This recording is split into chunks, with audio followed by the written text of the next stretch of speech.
What does it mean to be middle class? Good evening, America, and welcome back to another episode of Silver Dad Knows. Remember, always live with no edits. If this is your first time here, hit that subscribe button now, as you're going to like what I'm about to say.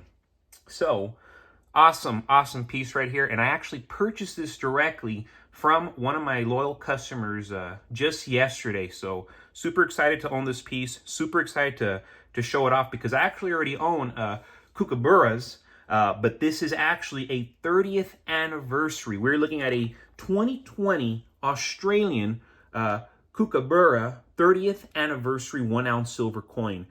This marks 3 decades of one of the Perth Mint's most beloved series. First introduced in 1990, the Kookaburra has become a staple in both bullion and, legit silver circles. Admired for its annually changing design and fine craftsmanship. Struck from one troy ounce of 0.9999 fine silver, this 30th anniversary edition celebrates the legacy of the series that helped popularize collectible bullion pieces worldwide. Each coin carries a face value of $1 Australian and is legal tender under the Australian Currency Act of 1965. Of course, how could we forget? We go to the obverse. You see the Jody Clark effigy of Queen Elizabeth II right there at the top, very small, alongside a inset of the original 1990 Kookaburra design. Super cool, paying homage to the coin that started it all. Then we go to the reverse. Love it, showcasing a new depiction of a Kookaburra perched on a rooftop, and this is actually happening. This is actually happening at sunrise. So very, very epic. Got 30th anniversary right there. And we see this piece symbolizing renewal and continuity. This blend of past and present artistry highlights the Perth Mint's commitment to innovation while honoring tradition. The intricate detail and mirror-like finish make the coin not only a store of wealth, but also a small work of art. With a limited mintage of 500,000 pieces, the 2020 release carries a degree of collectability beyond its silver content, and its anniversary status combined with global recognition of the Perth Mint's quality ensures strong secondary market demand. Collectors and investors alike are drawn to its purity, security features, and striking design, often paying a premium over spot silver prices. Yesterday, I barely paid a premium over spot. It was a very, very fair deal for me and fair deal for him, because the coin shop wasn't going to give him that. And honestly, it's going to be hard for me to even buy it at the price I got it at.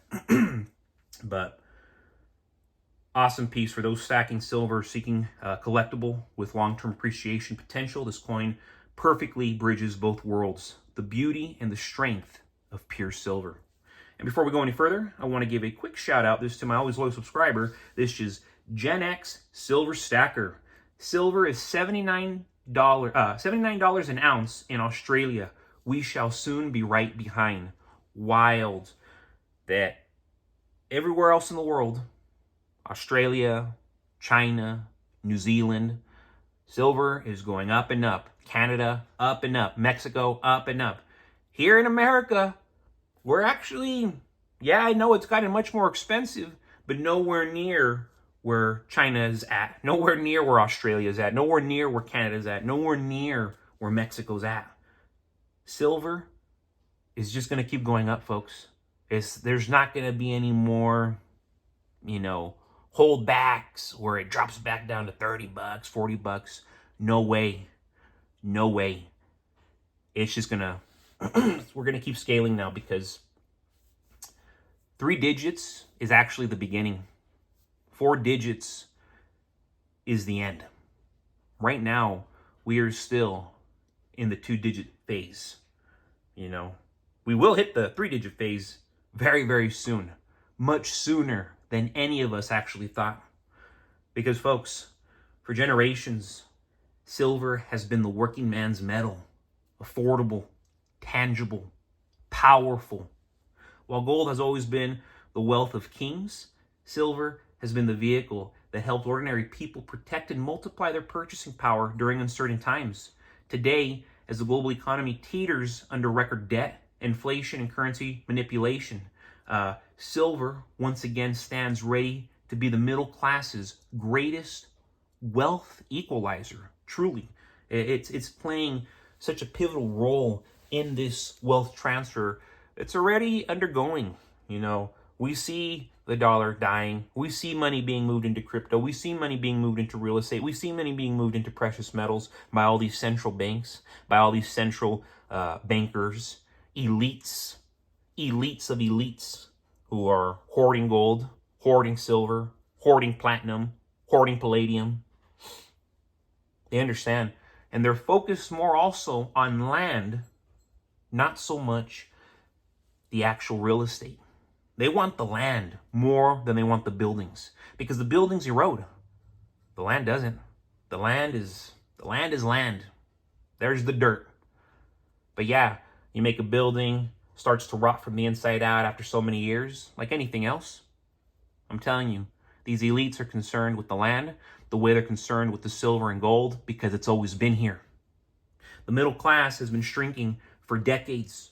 Wages haven't kept up with inflation. The cost of living has exploded, and traditional savings are next to absolutely nothing. It's offensive what we have JP Morgan and these local credit unions offering us. I mean, it's pathetic. Pathetic. But history shows that when fiat currencies are devalued, as they always are, silver doesn't only hold value, it skyrockets. It's real money in a world drowning in paper promises. In the 1970s, for example, silver soared 10 times while inflation ravaged the dollar. The same pattern is forming right now in real time. Today, what makes silver uniquely powerful is its accessibility. While the rich pour millions into gold and real estate, the average person can still accumulate ounces of silver at an affordable price. Each ounce represents independence, a small, portable piece of real wealth that cannot be printed. It cannot be erased. This is how regular people begin to outpace inflation and build generational security. And again, I've been doing this now for years, and in less than a decade, I realized that I have been outpacing inflation. Not everything I own, but most certainly my gold, most certainly my silver, most certainly my ammunition, my firearms. And of course, the property that I own. But again, I'm focused more on the liquid. I'm focused more on what I can hold, not the hypothetical. Not me looking at $100,000 in my JP Morgan and, oh yeah, well, if I take this much money out, or, oh yeah, I have $100,000 equity in my home, but wait, I got to refinance my home. No. I'm talking about, what do I have right now, physical? How much cash is in my safe that I can go to the store right now? How much silver is in my safe? God forbid the society finally collapse. Silver isn't just a metal. It is a strategic weapon against financial slavery. As the cost of everything from food to energy prices, silver acts as a counterbalance. It rewards patience and, of course, preparation. When paper markets panic, physical silver remains steady in the hands of those who saw the storm coming. The middle class, long ignored and overtaxed, finally has an advantage again. But only if they act before the next economic quake consumes us, folks. On top of that, silver's industrial demand is exploding. Solar panels, electric vehicles, and advanced technologies all depend on it. As green energy expands, physical silver is being drained faster than miners can replace it. The supply crunch will ignite prices in a way that no government can stop. The middle class holding silver now will be sitting on the next great wealth transfer. I assure you, we already are. As fiat currencies fail, silver is going to shine so much brighter. Those who stacked early will trade ounces for land, businesses, freedom, while others scramble just to get by, just to survive. The opportunity is now. The opportunity is here, and history is clear. Silver will not only preserve wealth, it will restore it to those who dared to believe it first. But folks, as always, thank you so much for joining us for another evening, another episode of Silver Dad Knows.